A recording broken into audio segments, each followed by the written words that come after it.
How's it going, ParaTruthers?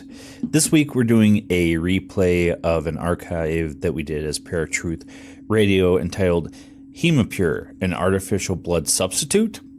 We hope you enjoy it and let us know your thoughts. A couple of months ago, I think now, don't even know. The time lately has just been so weird. I came across an article. About a month and a half, 2 months, something like that you messaged me about. I was reading an article on Men's Health that I just thought was really interesting and it was just one of those things where I wasn't ready for the article. I was like, well, this is kind of weird. So I sent it off to Justin. I was like, dude, this is something very different for us in terms of the paranormal. And I thought it'd be interesting to talk about. So it took a while. Took me a few weeks to finally get him to sit down and read the darn thing. Yeah. But he did. He found some stuff and he read it and he's like, all right, we got to do this. So I'm going to kick it off with this article, actually. It's a very short article. I'm not even going to read the whole thing, but it's really interesting. And it was published in April of 2019 by biospace.com. Now, it says, Hemoglobin Oxygen Therapeutics, LLC, also known as HBO2 Therapeutics, is a world leader in oxygen-carrying solutions. Now, during that time, this was April 18th of 2019, they announced pioneering research conducted at Yale School of Medicine, highlighting an innovative system that restores brain circulation and some cellular functions in pig brains 4 hours after death. Now, importantly, there was no evidence of global network activity or full brain functions such as awareness, perception, or other higher order brain functions during the experiments. Published as a lead study in April of 2019 issue of Nature, the system called BrainX involves three components, including engineering a specific perfusion solution using Hemopure as a critical ingredient to supply oxygen to the tissue. BrainX is designed to mimic pulsating blood flow at normal body temperatures of 37 degrees Celsius and during a 6-hour perfusion period. The researchers observed a reduction in cell death and evidence for the restoration of some cellular functions, including spontaneous synaptic activity. Now, the findings in the study, entitled Restoration of Brain Circulation and Cellular Function, hours post-mortem, indicate that the brain possesses a higher capacity for cellular restoration than was previously observed after death of blood flow may be prolonged rather than rapid process. And of course, the research in this claims that maybe this type of BrainX technology, along with the Hemopure provided by HBO2 Therapeutics, may be able to help bring in new insights into brain disorders, including stroke and Alzheimer's disease. Now, I thought this is really interesting in the fact that here we have whatever BrainX is, this kind of pulsating thing that helps pump blood that's no longer pumping, with Hemopure, which is actually the thing that we want to talk about, because this is a product, a blood byproduct that carries oxygen through the body. And it kind of creeped me out, this particular little article, because I'm thinking, what else do we know has brain activity but is also dead? Zombies. Yeah. So in 2020, we've just now created zombies on top of everything else that's been going on. Right. I said that might be next, either that or Civil War, one of those two. So maybe it's Civil War and zombies. With zombies. Yeah. So that would be interesting. We just need Abraham Lincoln, vampire hunter, to come around and start killing zombies too. Well, it's funny that you mentioned that, because when you mentioned Hemopure to me, and I read through the article, and I'll share this, guys, with you. If you've never seen the show True Blood from HBO, that's what it really reminded me of. And I'm like, oh no, like, are we creating a blood substitute for vampires now? I mean, it does have medical treatment. Obviously, it's what they're classifying as a drug. But, yeah, it was just really weird. Like reading through this article and seeing that we have a blood substitute now, a one that's not necessarily approved by the FDA, but nonetheless, in case of major emergency, we have something that could probably still save somebody's life if they're losing a lot of blood. Absolutely. But let's also be clear about this, because this blood isn't actually blood. Hemopure is just a blood-like product that is actually made from cow blood. Think about that for a moment. Yeah. So this cow blood is purified by HBO2 therapeutics, and is basically, they basically pull all the red blood cells, they pull all the little things that blood normally has, but they keep the white blood cells, which carry oxygen. And this byproduct, this purified cow's blood, is then treated or used who are basically need blood transfusions. And it's a last resort type thing. That's something that we need to note. You can't just go in with, if you need a blood transfusion, let's use Hemopure. No, it has to be absolute last resort. That's critical by the FDA. They said the only way it can be used is if you've exhausted every other resource and your last option is Hemopure, then you can give it a try.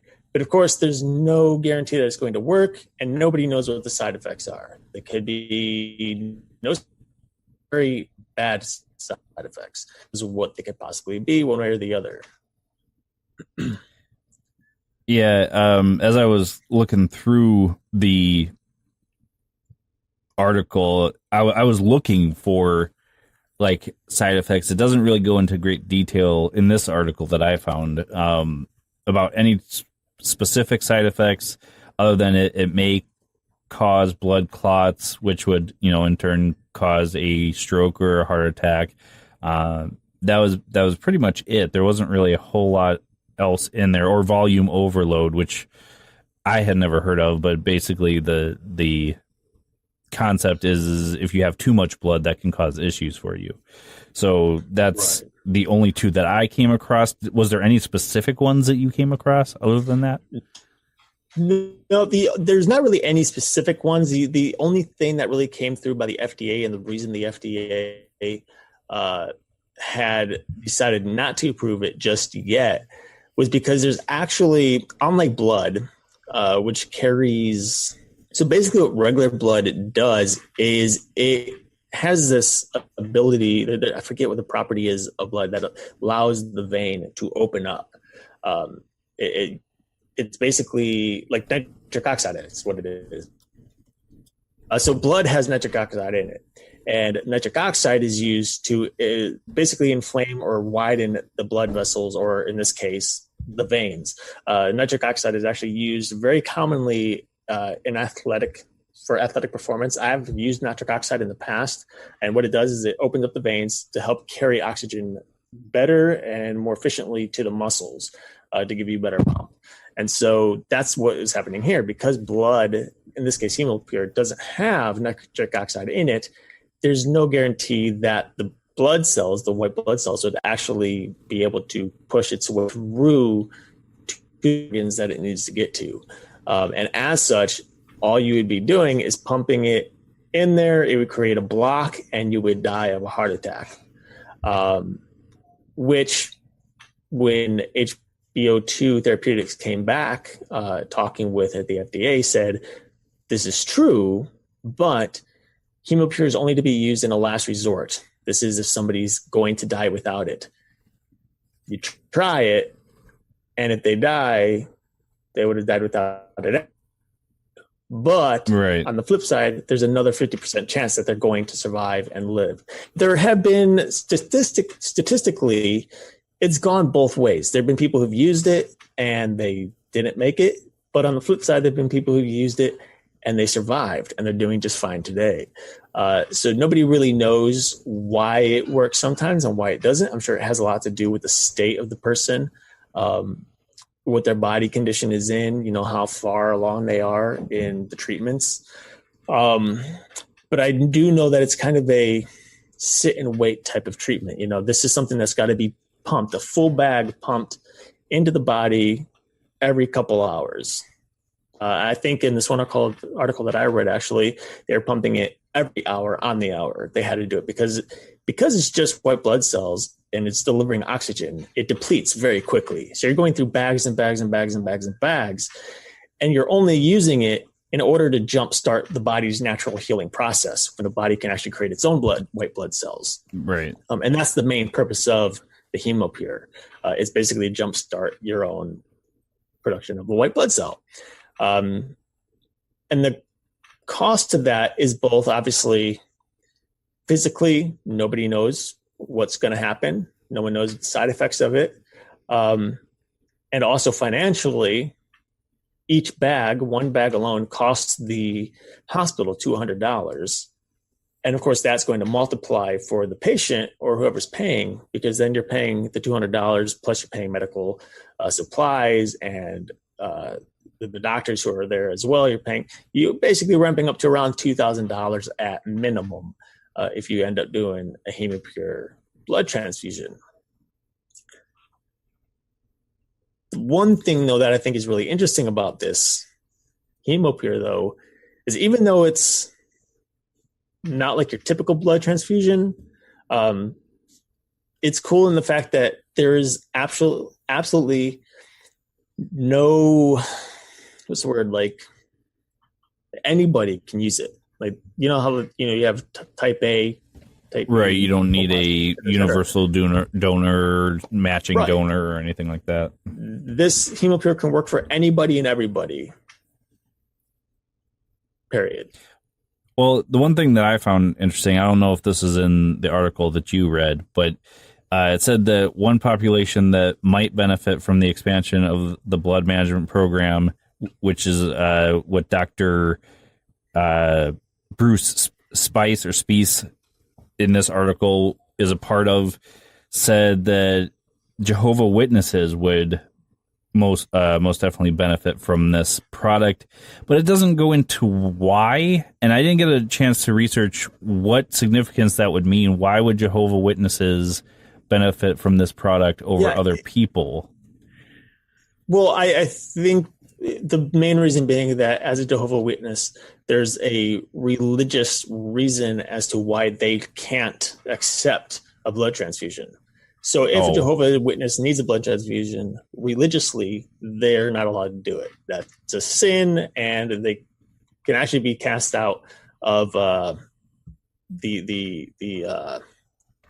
what do they call it? I don't even know what they call it. The Jehovah Witness. I think it's a parish. For me, you just call it a church, right? They'd be kicked out of the congregation and whatever. There's that's what I was risk. thinking, but I didn't know for sure, and I didn't get a chance to research it. And I was talking to Shelly about it, and she's like, well, I think that they're not allowed to accept any drugs or any blood. But if they can't accept drugs, they wouldn't be able to accept this because it's classified as a drug. So yeah, well, and on top of that, let's face it, like they can't accept human blood for a blood transfusion because it goes against God's will. If you're dying, right. You're dying. That you got to accept it. But this is also cow's blood. Or originally cow's blood, I should say, right? Purified, which is just so much more different. Like I can see a church having problems, religious people having even bigger issue with that. We could get into that kind of stuff and go all night about religious reasons for the implications, yeah. But so that was something that I thought was kind of interesting about it. And that they kind of concentrated on that in this article just a little bit, that, Jehovah Witnesses would really benefit from this product.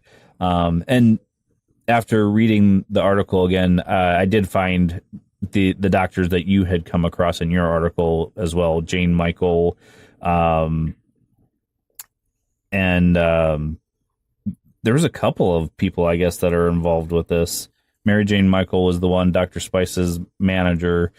So it was interesting to see that there's doctors that are really feeling that this is a viable resource. Mm-hmm. Well, sure. And I think there's a lot of reasonable explanations to have something like this. And in the article that I was reading, one of the main purposes is if they can develop enough of it, you can basically have this in the ambulance. You can have this in medical aid backpacks for people who are like working as soldiers overseas, medics who need to do a blood transfusion right away. And this is something that can be used. Again, though, this is something I think I might have said something earlier about white blood cells, because this particular product doesn't actually contain white blood cells. It doesn't contain red cells or plasma or lipoproteins or anything like that. It's actually just hemoglobin, and that's it. And that's created by simply separating the red blood cells out of the cow's blood. And so that's what you're actually getting. You're getting a bag of hemoglobin that's going to be pumped into your system. And in terms of the look of it, it's been said that it actually looks more like a Cabernet, like a red Cabernet. So you're basically getting a bag of what looks like wine. It is nowhere near the color of blood. So it's very dark, almost black in color. And it's something that can be administered immediately. There's no warming it up. There's nothing like that they have to worry about, because most blood comes in on ice packs. All blood comes in on ice packs, and you have to warm it up first in order to put it into the body. So this is something that, if called, they can ship it, and they don't ship it with ice. They just ship it in a box with a couple of packages to keep it from breaking on the way. That's probably a weird thing to see, you know. Hey, we got the shipment of your blood. Just cut open a cardboard box. FedEx just dropped it off for us. Well, that was the other thing that I found fascinating about this, that it doesn't need to be refrigerated. Unlike regular blood, which is bad within 48 days, this can last up to 3 years. And yeah, I was talking to you about this before we started recording. I don't know that I would trust something that has a shelf life of 3 years to save my life. Maybe just let me die. Well, but maybe it'll turn me into a zombie or a vampire. I don't know. Well, if you're starting to worry about that kind of thing, then maybe. But if you're not worried about becoming a vampire or zombie or something, then you have nothing to lose. By the time that this even becomes an option, it's literally this or death. So for most people, if you're willing to go through it, spend the money on it, obviously this is something, if the patient is awake, they can make the decision. Otherwise, whoever's their caretaker would have to make that decision. But it's the last shot, basically. Yeah, I don't know if there's anything more on your article, because mine has pretty much covered everything we've already talked about, but I guess it is really truly a viable option if somebody is on death's door, they don't have a donor or they can't find a compatible donor. Something that has kind of been interesting is we did a workshop in the guild about portraying a medical personnel in your book. And one of the things that really upset the teacher, because she is a part of the medical community, she works in a lab, is that when they do a blood transfusion from person to person in a movie or a book or something, and she's like, no, that would not happen. That person would die right away, because nobody knows if they're compatible. Even if you're O positive, the universal donor, you don't know if your blood is going to mix well with that person's blood. So this would be a situation where you don't need to worry about that, like you said, and you can do it right away, right there, and you're good to go. Right. And in support of the writers out there, the occasional plot hole is sometimes necessary, because you don't want to get too far off track, like, oh, but we have to test it first, and spend a whole chapter about that. So hence the reason you don't see that kind of stuff in movies. Unless maybe it's one of those medical shows. you have writers what's it called, perspective or prerogative. You can do whatever you want in your story. It doesn't have to truly make sense. I mean, and you don't obviously gear your story towards medical personnel. If a medical personnel person reads that and they're like, no, this is so beyond reality that it's not even believable. It's like, well, maybe you're reading this a little too literally. But that's kind of my argument on that too. Is it you have to have some leeway in your writing. But anyways, back to Hemopure. Yeah. So it's really, what's interesting about this Hemopure, I mean, there's a lot of things interesting about this Hemopure, but when you read through some of these articles, you'll see some that talk about the white blood cells and how Hemopure helps in building that and even supplies it. You'll see others that say there's no red blood cell content whatsoever. There's no blood cell content. There's just hemoglobin. But here, like in this particular article that I was reading from Men's Health, at the beginning, it says that there's no red cells, there's no white cells, there's no lipoproteins or anything like that. It's just hemoglobin, which is red cells stripped from the red cells in cow's blood. But then down at the end of the article, where Zephyrillus, this is the last name of the man who actually was the one who provided the hemoglobin in this article to Dr. Lee, who was looking for named Alexis, who basically she was dying. Her blood hemoglobin levels were dropped down below 2, which I think on average a person is between 12 and 15. So he called this person, and at the end, he was just wanted to make a statement because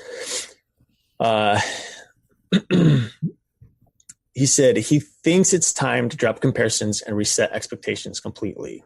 The mistake that previous companies made was that they started claiming this was artificial blood, which it's not. It's red cells only. And this is one of those contradictions that we're seeing in some of these articles, is it's saying there's no red cells whatsoever in hemoglobin products like Hemopure. But then at the end of the article, it's saying, no, hemoglobin is red cells only. And I think there's a lot of confusion as to what is what. I'm assuming, I don't know much about the medical aspects of any of this, of blood or anything. Well, hemoglobin usually travels on the red blood cells. That's what blood cells are filled with. So, I mean, I guess in a sense, the hemoglobin would need a carrier, so the red blood cells would have to be in there. But I don't know for sure, because in the article I was looking at, it really didn't go into details what Hemopure was, other than a bovine blood byproduct substitute. So, So what else can we say about hemoglobin? Well, Hemopure. There's a lot of hemo stuff in this. Yeah. Hemopure. Well, this one is actually really interesting because the industry in this type of industry, a lot of hype ran away from science. And the science was that this is indeed red cells, it's hemoglobin used for what it's meant to be used for. That's blood transfusions. But because this hype got so far stretched and pulled away from science, that in 2007, a Danish cyclist, Michael Rasmussen, was forced to quit the Tour de France while in the leader's yellow jersey because he'd somehow secured Hemopure as a performance-enhancing drug. It was useless, he later tweeted, a pure placebo. So that's one thing that we probably need to consider here, because that was another question I think I myself had, was at what point do people find this Hemopure and think, oh, hey, let's use it as a performance enhancer because it delivers oxygen in the blood, which is the same thing that nitric oxide does anyway. But I'm more concerned as how this person ended up taking it. He's using needles to basically add cow's blood into his system. Try to get stronger. I don't know. It's weird. Yeah. The Department of Defense recently committed, by the way, $8.2 million to the study of Hemopure in up to 1,600 pre-hospital trauma patients in South Africa. Transport times are far longer than the 11-minute average in the U.S., and clean blood is in short supply. So we do see that we have the government already putting money into something that isn't FDA approved in the hopes that they can help them in third world countries and areas where blood is just not easy to get to, or you're struggling to get to a hospital that might have the blood. And this is exactly what they're hoping for here in America too, is that this Hemopure is going to be something that can, again, be instilled in ambulances for EMTs to use. It can be used on the battlefield for medics. It can be used pretty much anywhere at any time because of the long shelf life and the absolute universal ability of it to be injected into anybody if needed. Right. Yeah, it's something that I think can go both ways, like you said, with the using it for not so good things, but if the military is backing it, and I think they are backing it because it can save not just people from third world countries, but in a pinch save soldiers. So I think that it's a smart decision on their behalf, because I don't know the statistics, but I'm sure there have been plenty of soldiers that have died from blood loss because there wasn't the blood there to do it. And we have been in short supply of blood for years now because people are not donating as much. There's also the incompatibility issue, like we're talking about with Hemopure versus regular blood. And there's a lot more diseases that we can't clean out of blood now too. Right. And regarding the diseases, this whole idea of Hemopure actually began when HIV and AIDS was really first established and became known to scientists and to the hospitals. And that was the main thing for Hemopure originally, was to be developed to help people with those type of diseases. And what's really weird, especially since this is America, here we are in 2020 talking about whether or not Hemopure can be used and whether or not it should be used. And the FDA has yet to approve it. And yet Hemopure has been used and approved for hospital use in South Africa for decades. It has a very good safety record over 20 years, but they still don't have a lot of data for its use in trauma situations, which is why the FDA is still waiting to approve it. And they're trying to, in this case, the Department of Defense committing that $8.2 million to really test it and see if it'll work in trauma situations where you need it now, not yesterday and not tomorrow, you know? Yeah. Well, there's a lot of stuff that has been used in other countries and we're just not approving it because we don't know the effects, usually because doctors from other countries are not giving their reports away. They're basically just selling the product and say, here, do the research yourself. So it's interesting stuff. I mean, to say the least. And it's even more interesting that you had found another article that linked it to a brain product that essentially could probably help Alzheimer's, memory loss patients. It's fascinating stuff. And I hope you guys are having a good time. If you're just tuning in, start over and listen from the beginning. So Hemopure is one of those weird but interesting topics that we recently came across, and it's one that's really scientific. It's scientific, but it's sci-fi. It sounds like it's something from a sci-fi movie where you have this purified blood, and like you said, true blood. It can be used for, in particular, or specifically, it's used for transfusions. Clearly, somebody at some point decided they would try to use it as a performance enhancer. It didn't work. It's not nitric oxide, so it doesn't quite deliver oxygen the way they thought it would deliver it. But this is something that has hemoglobin and is able to help your own body get enough hemoglobin and enough oxygen to produce its own white blood cells and just its own blood cells, period, to help you survive. So far, some of the pros have been people got better. I don't know if we really need any other pros other than that. But of course, there's also some negatives here and things you got to be careful for. And one is, for example, receiving too much of the hemoglobin or this Hemopure can actually end up giving too much oxygen. And if it's in the blood, well, you can end up with a number of different issues, including seizures, your different flutters, you're violently seizing, brain damage, things like that can actually become even worse, or if you've never had them, can become new and stay with you the rest of your life, which is very important as well. And that's one of the things I think that they considered maybe one of the biggest negatives and possibilities for side effects is that you can end up getting seizures, and those seizures or some type of brain damage, and that'll just last if you survive the rest of your life. You're stuck with it. That's going to be, and that's one of those issues. So you have to really test out and see how you can fix it, which I'm not so sure you can, but I don't know. Yeah. That on top of everything else kind of makes me not suspicious, but very deterrent towards using it.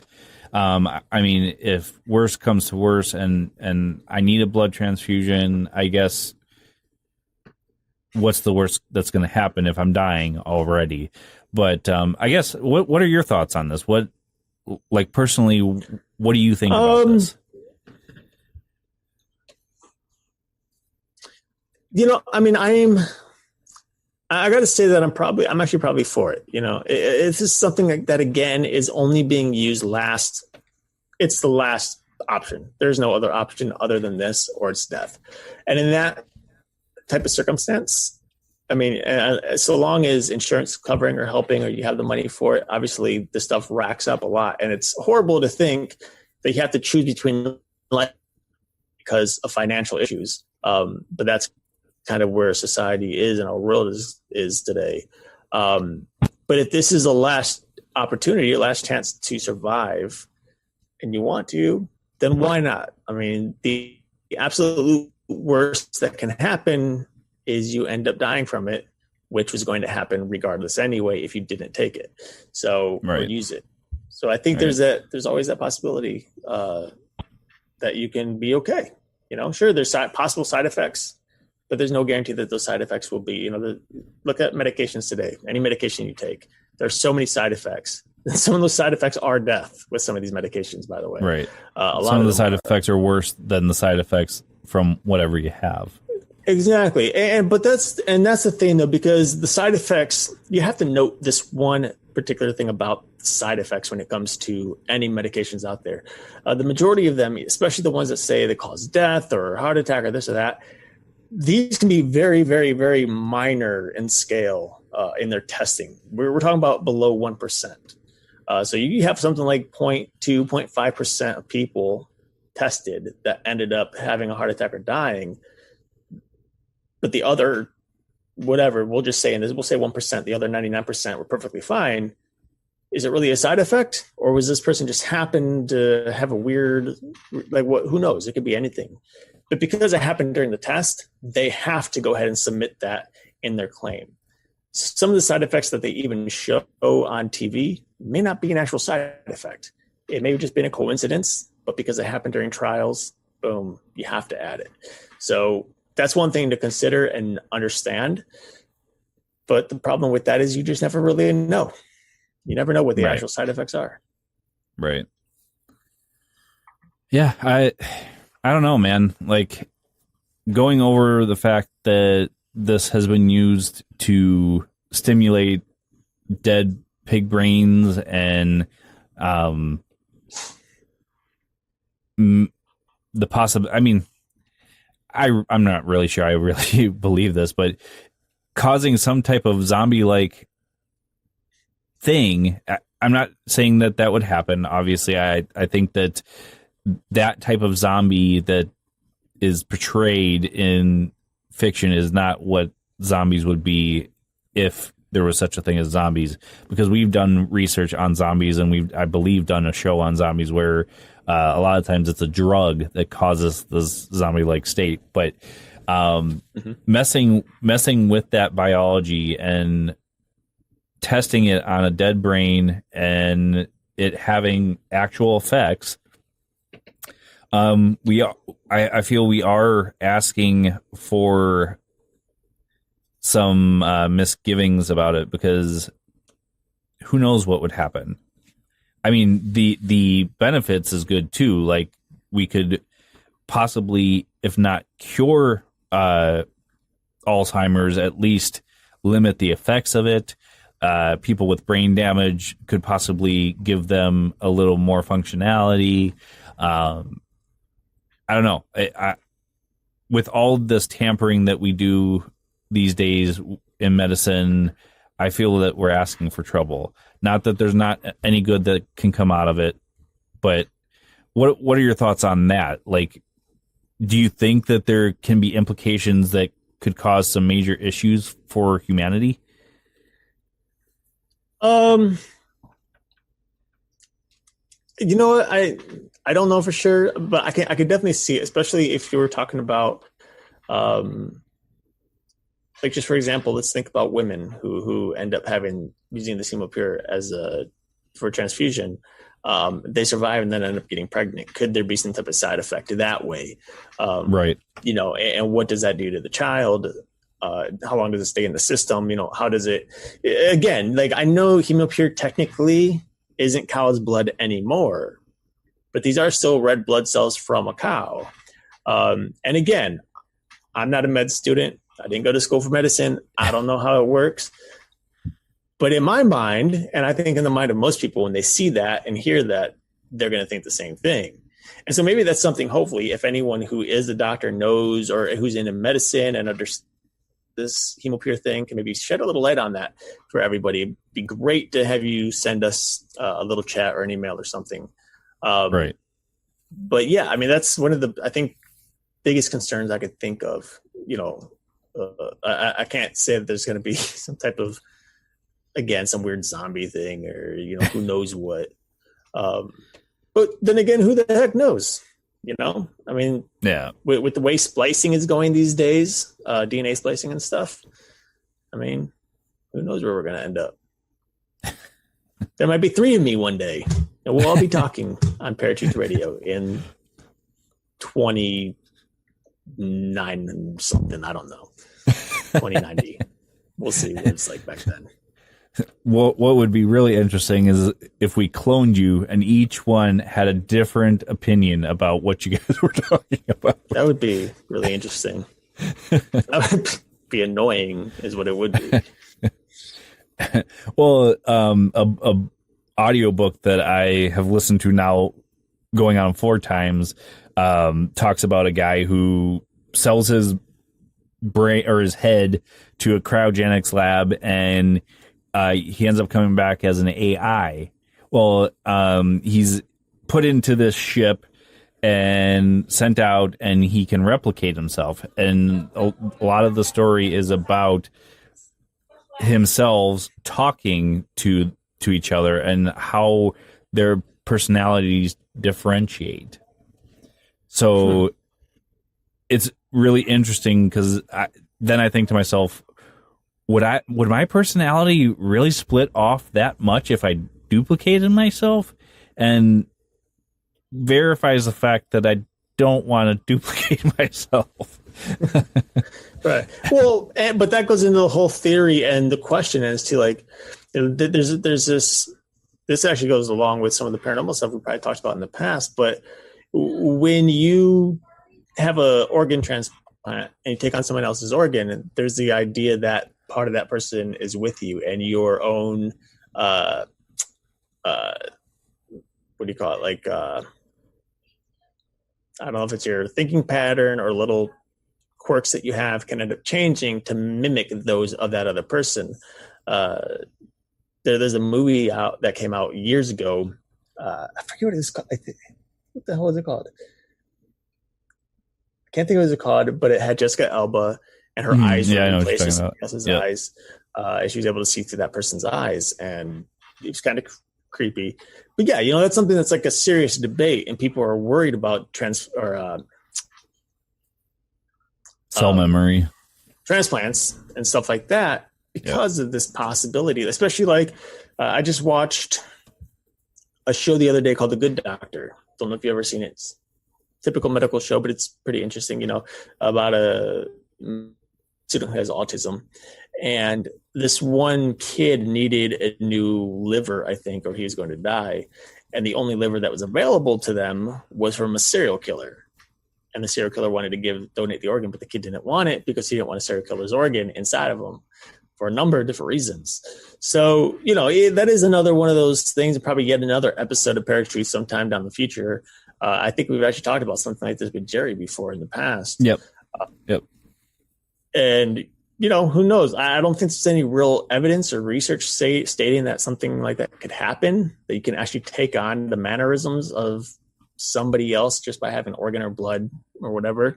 But there are stories in which that has happened, or people claim to say it's happened, or maybe memories that they have that they shouldn't have that somebody else did. Right. It's weird stuff. Well, it's something that, we could definitely do another show on, because all the stuff I had done research on that for didn't say anything about the person finding any information on the donor. Like that can truthfully mess with your mind and influence your perception on, oh my God, I'm getting these traits from this person because their stuff is in my body. Well, no, you right. Probably read something and now you're all of a sudden seeing a coincidence. That's a very good possibility.